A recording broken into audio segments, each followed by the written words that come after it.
D'erreur, un chiffre qui semble énorme. Quel est le son de cloche de la grande distribution? Le seul hic, c'est que malgré nos nombreuses sollicitations, personne n'a voulu nous répondre. Seul un directeur de la communication d'une grande enseigne a accepté de parler au téléphone.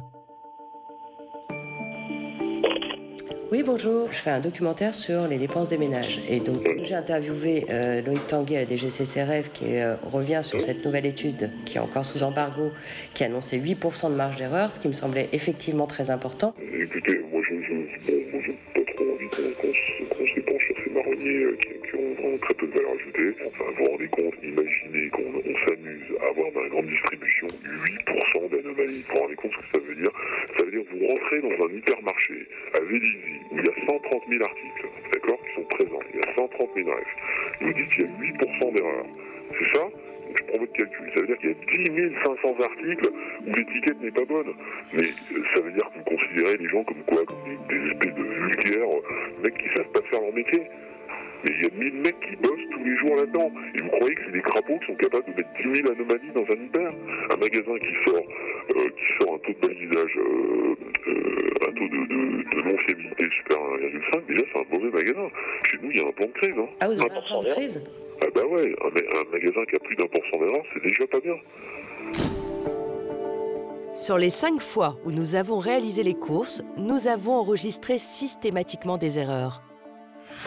Et bien plus parfois que les 8% révélés par la répression des fraudes.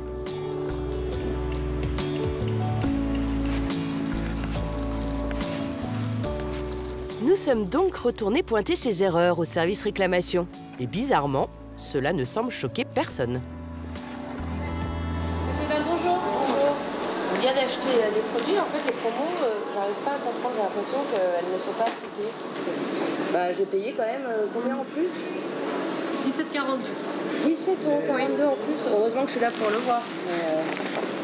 Et puis alors, le saucisson aussi, il était en promo à 80 centimes. Et je l'ai payé. Je vous dois 2,06 € pour le saucisson. Vous êtes déjà au courant? Oui. Ah oui? Mais comment ça se fait? J'en ai acheté aussi. Vous êtes fait avoir? Oui, il n'y a pas que vous. Il est à 2,95, ouais. C'est ça? Le plus étonnant, c'est qu'ici, nous nous faisons rembourser sur notre simple bonne foi, sans aucune vérification. C'est bien ça, 50% sur le deuxième. Donc au total, je vous dois 11,74 €. 11,74 € quand même. C'est pas mal, 11,74 € sur combien d'articles? 24 articles, c'est beaucoup. C'est souvent comme ça?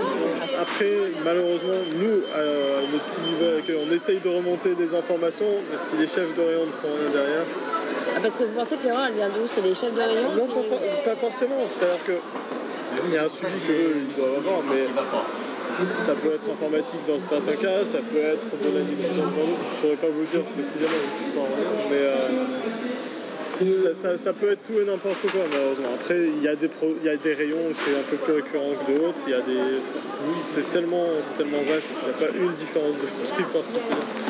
Donc 11,74 €. Au total, nous avons fait 5 fois nos courses et sur les 500 € dépensés, nous avons été remboursés de 52 €. Une somme plutôt rondelette qui pourrait mettre pas mal de beurre dans les épinards. Et visiblement, nous ne sommes pas les seuls à scruter les erreurs de caisse. Ah, il y a du monde. Je pense que c'est toutes les personnes qui n'ont pas les bons prix affichés en rayon. C'est pareil. Ça fait une grande file comme ça. Quand la grande distribution n'affiche pas les bons prix, elle est sanctionnée par la répression des fraudes de différentes manières.